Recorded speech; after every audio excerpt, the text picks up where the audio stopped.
हम भोलेनाथ की तुमको भक्तों कथा सुनाते हैं, पावन कथा सुनाते हैं। महादेव और नीलकंठ भी जो कहलाते हैं, हम कथा सुनाते हैं।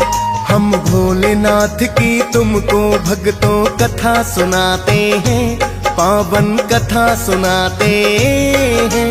महादेव और नीलकंठ भी जो कहलाते हैं, हम कथा सुनाते हैं। ये शिव ही है महाकाल, जो काल को देते काल। ये शिव ही है महाकाल, जो काल को देते काल। भक्तजनों, आज हम भगवान भोलेनाथ की कुछ कथाओं का वर्णन करेंगे।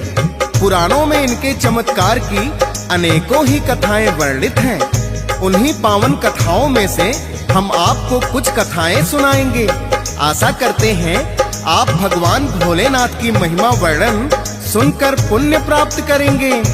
प्रिय भक्तों, भगवान भोलेनाथ को महाकाल के नाम से भी जाना जाता है। कहते हैं भगवान भोलेनाथ के महामृत्युंजय मंत्र का जाप आए हुए काल को भी टालने में सक्षम है। इसी प्रकार की एक कथा का हम सर्वप्रथम वर्णन करते हैं। तो चलिए सुनते हैं भगवान भोलेनाथ की ये चमत्कारी कथा।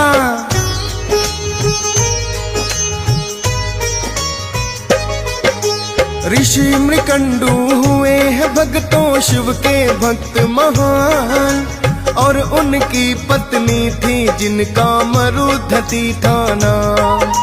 किंतु अनेकों वर्षों तक उन्हें ना संतान हुई।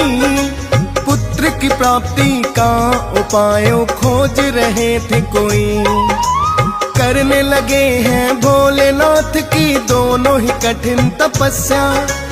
एक ही पुत्र चाहे हो जाए, मन में यही थी इच्छा। भोलेनाथ उनकी भक्ति से प्रसन्न है बड़े हुए।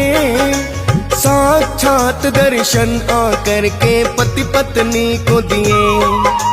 पति पत्नी भोले के चरणों में गिर जाते हैं, पावन कथा सुनाते हैं। महादेव और नीलकंठ भी जो कहलाते हैं, हम कथा सुनाते हैं।